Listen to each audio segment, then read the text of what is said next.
want to start by establishing where we are right now, right here, today.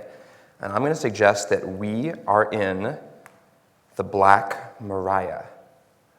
Black walls, black ceiling, not too much light out there. Who's this guy?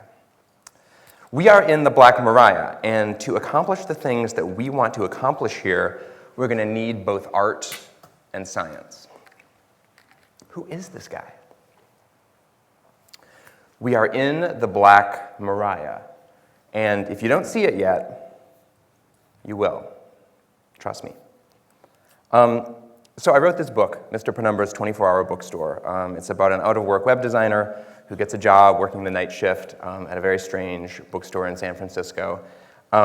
It came out in the US in October. It's coming in the UK next year, going to be published by Atlantic Books.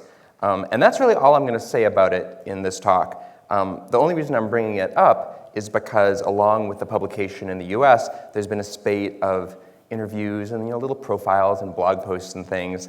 And as part of that, reporters always Google me and they find my website. And there they see this. This is a little tagline on the top of every page. I'm a writer and a media inventor. I basically made that up a couple years ago. I was casting about for some label to describe the mix of things that I do. It's not just fiction. It's also things like apps and little experiments that play out on the web, things that I write in JavaScript. And I needed a way to describe it, the totality of it. So it turns out nobody can repeat the second part without quotation marks, right? A self-described media inventor. You even I think you heard them, in the air when Andy said it. He's a media inventor. Robin Sloan, if that is your real name. But actually, that's not uncommon. Quotation marks often serve as a kind of early warning signal. The struggle with language, the struggle to find words and the sense that they don't quite fit for a long time is actually totally common. Anytime you find people working with strange tools or combining familiar tools in strange ways, you will often find quotation marks. You'll often find them struggling to come up with the right words to describe whatever it is they're doing. And then, of course, questioning the words they've chosen. One of my favorite examples of this in history is movies around the turn of the last century. Of course, circa 1900, they were actually still movies. If you look in the Oxford English Dictionary at their great sort of timeline of usage, you'll see it. You'll see the maturation of this medium and the maturation of this word. The first reference to movies comes in 1909, and it's not until sometime between 1914 and 1938 that the apostrophe finally drops. It's like, okay, maybe this thing will actually stick around. Maybe these movies are actually good for something. Before that, closer to 1900, nobody knew what to call anything in the movie industry.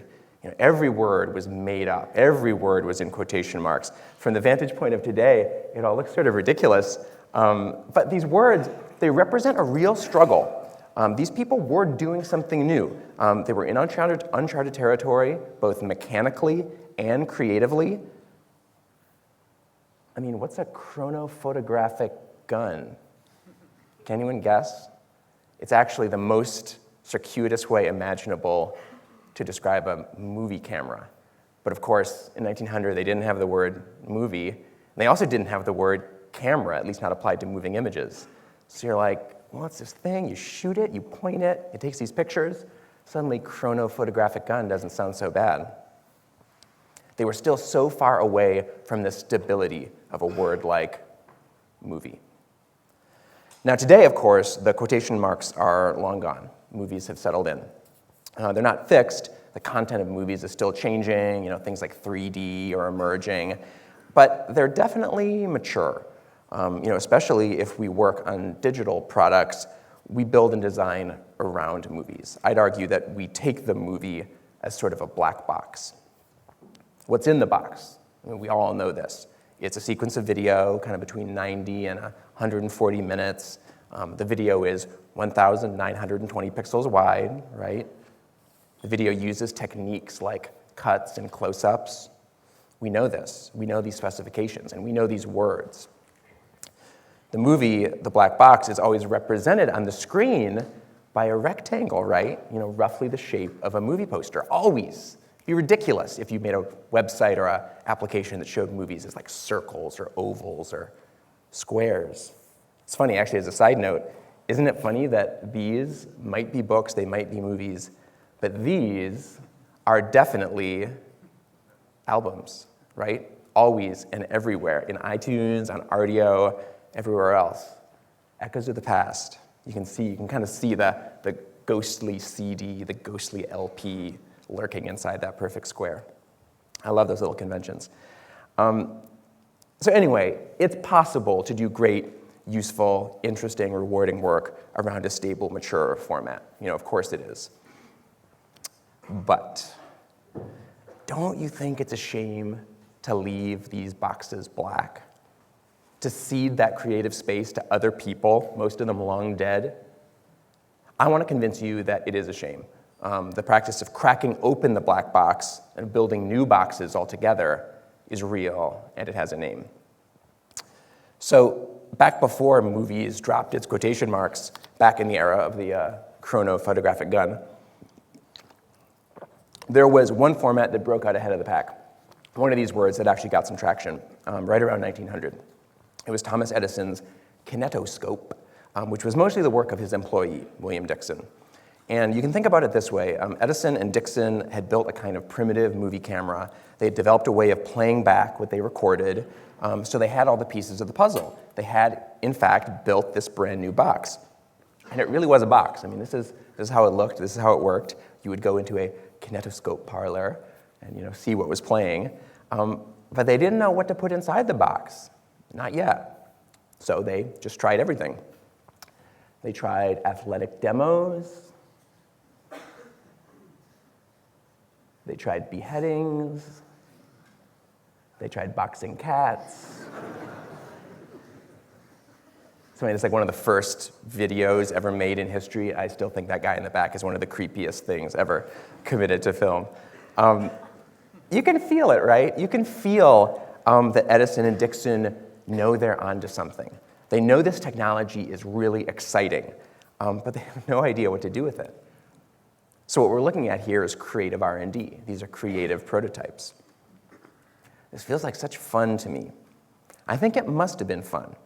And that means it's fun right now, too, because we, too, are in the Black Mariah.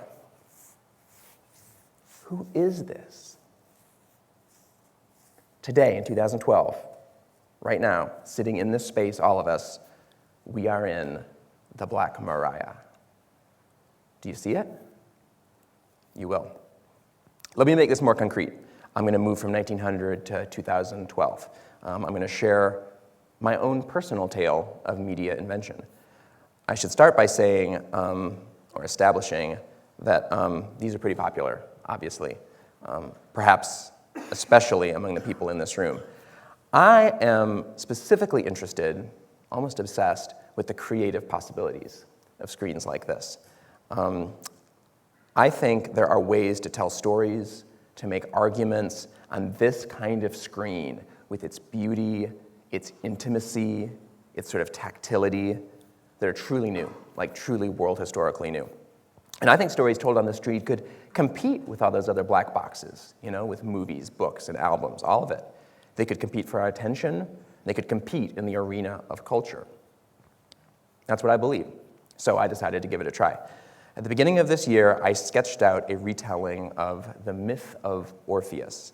Remember, this was the one where Orpheus's lover, Eurydice, there she is, she dies. Orpheus is heartbroken, and he won't accept it. So he goes down into the underworld, as one does, and he plays a tune for Hades. He's the best musician of all time, so Hades decides to give him a break, and he agrees to release Eurydice on one condition. Orpheus has to lead her back up to the land of the living without looking back. So, nervously, he starts the climb. If you don't know the story, I won't spoil it for you. It's very dramatic. This is what I made. Don't scroll back, Orpheus.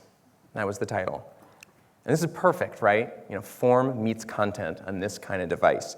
You scroll down, for the first half of the story, following Orpheus down into the underworld for his confrontation with Hades. Then the scroll direction actually changed, and you went back up. And it really did feel like climbing. You know, it was harder to make your way back up through the story. Form meets content. I was so excited about this. I found this page from my notes where you can see I'm deciding, what to call this amazing new format. The scroll-a-trope, the storyboard, the scroll board. Like, clearly, this is going to be so popular that it needs a name immediately. I better figure it out fast. As it turns out, it did not need a name because it didn't work. It was like those videos, As a viewer, you kind of look at it and you go, I get what you're trying to do there, but this may not be the future of entertainment. I put this thing together, I showed it to a few people, and everybody went, I see what you're trying to do here, but it's not that good, not yet. So then I went back to the drawing board, and I can't say I did so armed with any great insight or revelation. I just knew one thing that didn't work. I still didn't know what would work, so I just tried again. I started a new story. Actually, this time it was more of an essay, and it was about the limits of attention on the internet today. Here's the project in Xcode. I wrote the text and I built the app together at the same time, just as I had done with Orpheus. I'd be writing, I'd think of something I wanted to do creatively, and then I'd implement it in Objective-C. I'd run the app again to see if it had worked. Often, it didn't. So I'd take it back out. I'd try something else. I'd do this again and again and again, compile and recompile and recompile, read and reread and reread. The result of this process was an app called Fish that some of you might have used, you might have read. You can download it for free in the App Store if not. It starts like this. It kind of announces itself, first thing. I opted against quote marks, but I probably should have included them. This is a tap essay. Just tap anywhere. Go for it. I want to talk about the difference between liking something on the internet and loving something on the internet. The main thing that distinguishes this form, I think, is the way the sentences are broken up like that. Sometimes down into phrases, sometimes down into individual words. It sort of lends the reading experience the rhythm of speech. So this time, I showed it to some people, and it worked. They liked it. It was actually really cool. And I had no idea what to call it at first. Definitely not scroll-a-trope. It's actually where I came up with tap essay and kind of put it in after the fact. So it was a great success. Many people downloaded it and talked about it, both its form and its content, which is kind of exactly what I was after. And even today, months and months after it was originally released, people are still tweeting from inside the app, sort of sharing and resharing these pithy little lines they're discovering there. So after I released this first tap essay, of course, I thought, I got to make another one. Or better yet, I got to make a tool to help other people make these. This could be a brand new box. This could be a new format. The tap essay. One day the quotation marks might even fall off. But I couldn't do it, The app's code was bound really tightly to its content. And I'm not actually a very good programmer, and I had a novel to finish. And then I actually got lucky. A guy named John Borthwick at BetaWorks in New York was a fan of Fish, and he believed that it was a new format or was something on the road to a new format. So he built a little team, which included a super talented designer and developer named Patrick Moberg. And in a matter of months, Patrick cranked out this. It's called Tapestry. And this is live on the web today. It just launched a couple weeks ago. It's at tapestry.is. And it's a platform for tap essays, or tap stories, actually, as BetaWorks is calling them now. Quotation marks still very much in effect. And, it's awesome. You can make new tap stories, you can edit them, you can see them all laid out, you can sort of see the shape and the structure of these things that used to be totally sort of obscured in code and nested HTML tags. And this is exciting because it means now the work can really begin. We can start to understand, is this really a new format? If so, what are its properties? What are its physics? I have some guesses, I have some opinions of my own. For instance, I think rhythm is crucial to a tap story. The rhythm of the words and how that rhythm is expressed in the reveals. I think a good tap story is actually more like a speech than it is like a blog post. But who knows? I mean, I don't actually know any more about this format than anybody else. It's brand new. It's fair game. So that's a tiny bit of modern media invention. This is a far cry from the kinetoscope, but it is at least a complete arc from notion to failure to prototype to format, repeatable and explorable. There's now this new little box, something called a tap story, that other people can fill up with words, pictures, ideas, with stories. So why do this? Why bother with anything like that? Well, I think that's pretty clear, actually. In 1900, Edison and company saw this magical new thing, the recording and the recreation of moving images. They saw that it was possible for the first time. Now, they did not foresee what it would become. They did not foresee Citizen Kane. They did not foresee the BBC's Planet Earth documentaries. They did not foresee Back to the Future. But they knew there was something there. They knew there was something possible. So they worked hard. They rustled up some boxing cats. And now we owe them a debt of gratitude for all that has followed, all that they could not have foreseen. Well, I think today we too find ourselves with something magical. We have these beautiful, intimate, tactile screens. They're all connected to the internet. There's something here.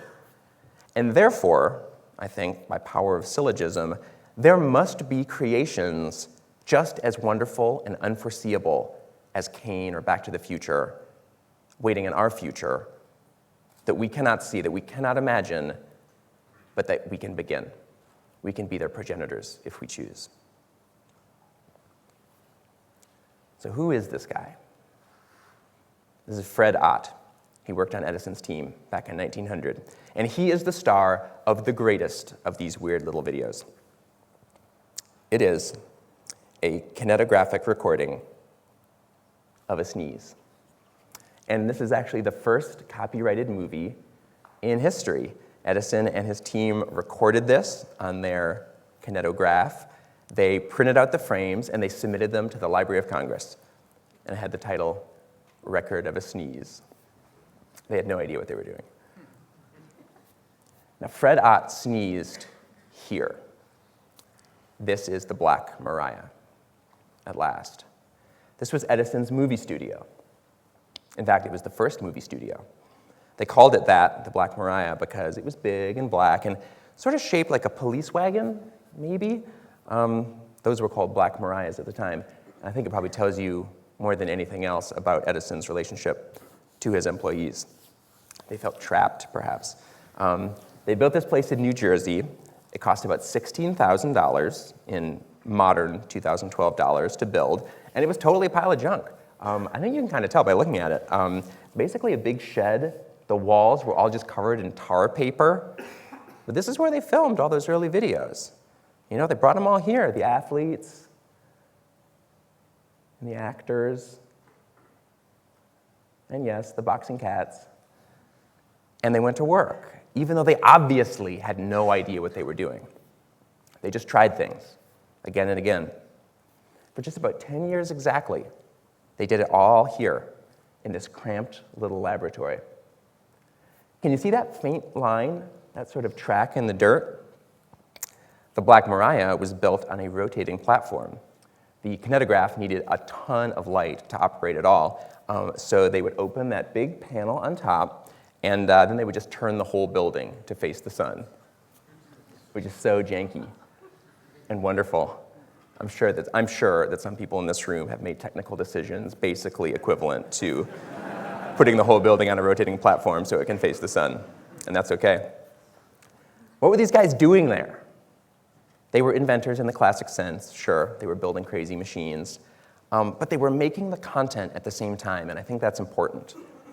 Inside the studio, there was a pile of gears and lenses, but outside the studio, there was a long line of actors and dancers, maybe a few stray cats. And all of that worked together. They were not just inventors. They were media inventors. No quotation marks. This is real, and I think it needs a name. If a guy in 1887 could call something the electrotachyoscope and get away with it, I think I can get away with calling these guys media inventors. And this is what I want to be. I don't actually think I am one yet. I don't think I've done anything worthy of the name, but this is my ambition. This is my lodestar. And if any of this sounds interesting to you, I invite you to use the term too. The truth is, you might already be a media inventor without realizing it. For instance, you might be a media inventor if you don't quite have the words to describe what it is you do, if you struggle with language to describe your preoccupations, if you routinely feel dumb, sort of stammering about a possibility that you can see so clearly. You might be a media inventor if you tend to toggle back and forth between technology and content, if you work on ideas and code together. Especially if you love both. If you appreciate the particular pleasures of each, if you find yourself drawn to both, even if it's clear that you're way better at one than the other. If your talents are lopsided, maybe you're a great programmer but a bad writer, maybe you're a great writer but a terrible designer. It doesn't matter. Talent has very little to do with this. You might be a media inventor if you're working inside the black box. If you feel perhaps not quite creatively satisfied shuffling and reshuffling a deck that was created decades before you were born. If you think you might be interested in making a new format.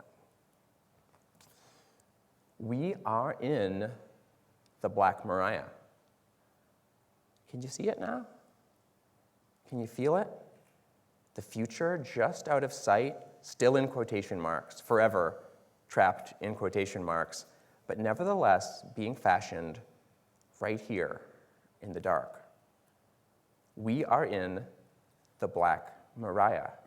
Edison and his crew spent 10 years in that shed before they finally upgraded. They moved to New York City and they had a beautiful glass studio built there. When they upgraded, the word movies still didn't exist. We've had these for about 5 years? So we're right in the middle of our time in the shed. And when that time is up, we will not have come to the end. No way. We will, in fact, finally be at the beginning. We'll finally be ready to find our own movies. Here we are. It's hot, it's cramped, it's stuffy. The wheels keep getting stuck when we try to turn the whole building around. We've been up all night. There's a guy out front with a ferret who he's taught to play a tiny trombone, and he wants us to put it in front of the kinetograph. And you know what? We probably will. Right now, in 2012, working with screens, telling stories on these new devices, I'm convinced we are in our own Black Mariah. And I think it's a wonderful place to be. Thank you.